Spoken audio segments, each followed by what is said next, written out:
Okay, so first case is super normal profit. Super normal profit का मतलब कि जो आपका average revenue is greater than AC, यानी कि हम कह रहे हैं आपका रेवेन्यू ज़्यादा है और कॉस्ट कम है, इसका मतलब आपको क्या हो रहा है फर्म के अंदर सुपर नॉर्मल प्रॉफिट्स। अब जब आप डायग्राम बनाओगे तो पहले आपको पता है कि जो आपका परफेक्ट कॉम्पिटिशन है, परफेक्ट कॉम्पिटिशन में ये AR कर्व है, यही आपका MR कर्व है। ठीक है, तो हम बोलते हैं कि क्या होता है horizontal straight line parallel to X axis, ये होता है आपका AR कर्व, यही आपका MR कर्व है। अब जैसा हमने बताया कि सुपर नॉर्मल प्रॉफिट वाली कंडीशन में आपका जो AR है that should be greater than AC। तो जो AC कर्व बनेगा वो कैसा बनेगा, इससे नीचे, यानी कि मान लो कहीं ना कहीं पोर्शन में AC, और आपको पता है AC इज यू शेप। अब दूसरा आप एक काम करोगे कि AC के साथ आप AVC भी बना लीजिए। AVC हम कैसे बनाते हैं कि इसका मिनिमम इधर और कहीं इस टाइप से, ये हो गया आपका AVC। ठीक है, बस इसका याद रखना, इसका मिनिमम और ये इधर आना चाहिए और जो गैप है दैट शुड रिड्यूस। ठीक है, थोड़ा सा अगर आपको और इसको दिखाना है कि थोड़ा में गैप पैरेलल हो गया तो आप रिड्यूस वाला गैप भी दिखा सकते हो। ठीक, आप कह रहे हैं यहाँ पर आपको पता है कि जहाँ अब इन दोनों के मिनिमम से जाता है क्या MC, तो आपने MC भी बना दिया।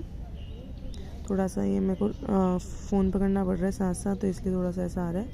ये आपका हो गया MC। ठीक है, ये सारा आपका शॉर्ट रन चल रहा है, तो अगर आपको SMC AC AVC लिखना है तो लिख सकते हो। ठीक है, अब हम कहते हैं कि आपको पता है कंडीशन क्या है। फर्स्ट कंडीशन क्या है, मैंने आपको लास्ट ऑडियो में भी बताया कि दो कंडीशंस हैं, वो तो आपकी हर जगह रहेगी क्या, कि MR इक्वल्स टू MC और MC should cut MR from below. तो यहाँ से आपको दिख रहा है कि MC कट भी कर रहा है MR को नीचे से और MC इक्वल्स टू MR भी है। तो ये वाली कंडीशन आपकी क्या है, इक्विलिब्रियम कंडीशन है, इक्विलिब्रियम पॉइंट है। तो हम बोल सकते हैं जो ये वाला प्राइस आया है वो क्या हो जाएगा, OP नॉट इक्विलिब्रियम प्राइस, और जो ये क्वांटिटी आई है दैट इज़ इक्विलिब्रियम क्वांटिटी। तो सबसे पहले आपको ये देखना है इक्विलिब्रियम कंडीशन से कि आपका जहाँ पर MR इक्वल्स टू MC है उसको आप नीचे मिला दोगे, यानी कि उससे तो आपका क्या आएगा इक्विलिब्रियम आउटपुट, और इससे आएगा आपका इक्विलिब्रियम प्राइस।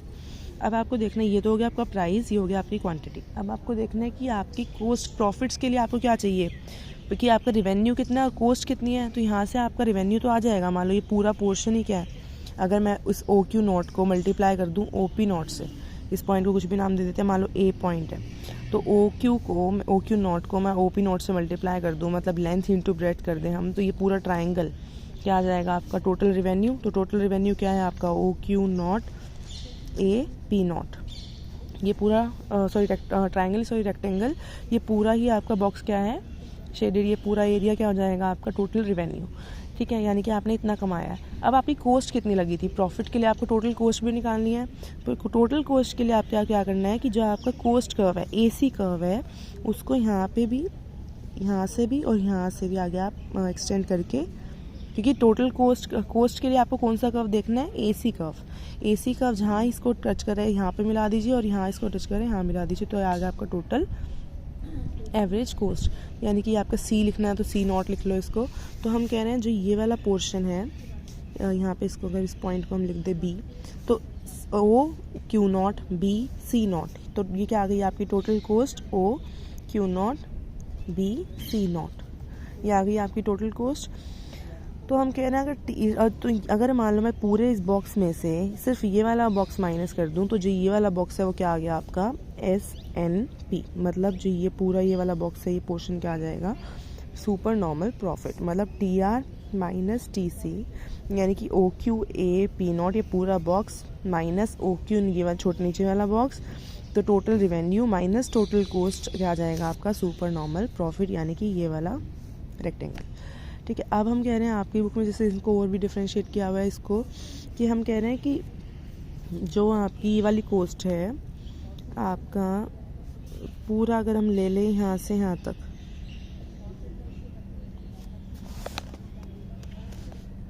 जैसे मान लो इन्होंने बोला कि मान लो आप यहाँ से कोई भी पॉइंट ले लो, इसको मान लो M है, तो ये MQ नॉट, ये M कहाँ टच कर रहा है AC कर्व को, तो MQ नॉट तो है आपकी पूरी एवरेज कॉस्ट, MQ नोट तो आपका क्या एवरेज कॉस्ट। अब MQ नोट को इन्होंने डिफ्रेंशिएट किया हुआ है AFC और AVC। अब हम कह रहे हैं ये BQ नोट क्या है, MQ नोट पूरा है ये, अब उसमें से BQ नोट क्या है, BQ नोट मतलब ये वाली किसको टच कर रही है AVC कर्व को, तो जो BQ नोट है वो क्या है आपकी वेरिएबल कॉस्ट। ठीक है, तो जो बाकी बच गया MB that is your fixed cost, average fixed cost. क्योंकि आपको पता है AC किस किस से मिलके बना है, एवरेज वेरिएबल कॉस्ट से और एवरेज फिक्स्ड कॉस्ट से। तो ये कह रहे हैं आपने ये BQ नॉट है। वैसे एवरेज वेरिएबल कॉस्ट का यहाँ पर इतना ज़्यादा रोल नहीं है सुपर नॉर्मल प्रॉफिट में, तो अगर आप स्किप भी करना चाहो तो कर सकते हो, एवरेज वेरिएबल कॉस्ट वाला कर्व ना बनाना चाहो तो बन सकते हो, मतलब इतना ज़्यादा इसका यूज़ नहीं है बिकॉज क्योंकि हमें काम ही ये सिर्फ AC से है। बट आपकी बुक में दोनों लिया हुए कर्व्स एवरेज वेरिएबल कॉस्ट भी लिया हुआ है, तो अगर आप इंक्लूड करना चाहो तो कर सकते हो। ठीक है, तो हम कह रहे हैं बस इन्होंने बोला कि जो हमने जो प्राइस सेट किया है OP नोट, ये नॉट ओनली मतलब जो OP नोट प्राइस है not only covers the average variable cost but also covers the fixed cost, और कुछ प्रॉफिट मार्जिन भी इसमें इंक्लूड है। मतलब जो हमारा प्रॉफिट जो हमने प्राइस सेट किया है OP नॉट, इसके अंदर हमने ऐसा प्राइस सेट किया है कि हमारी वेरिएबल कॉस्ट भी कवर कर रहा है, फिक्स्ड कॉस्ट भी कवर कर रहा है, प्लस कुछ प्रॉफिट मार्जिन भी लेकर चल रहा है। तो इसलिए हम कहते हैं जो ये इन सब को मिला के जो हमने प्राइस सेट की है, इससे हमारा सुपर नॉर्मल प्रॉफिट जनरेट हो रहा है, क्योंकि हमने प्रॉफिट मार्जिन भी लेकर चले हैं। तो जो ये वाला बॉक्स है वो बता रहा है कि आपने टोटल, ये तो हो गया कि आपने C नॉट P नॉट हो गया आपका, एक यूनिट प्राइस पे कितना प्रॉफिट कमाया आपने।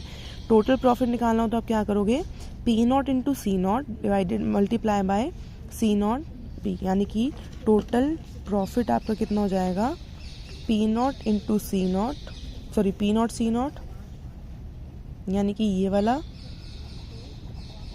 मल्टीप्लाई बाय, यानी कि ये हो गया ब्रेड्थ, ये हो गया लेंथ, यानी कि C नॉट इंटू B।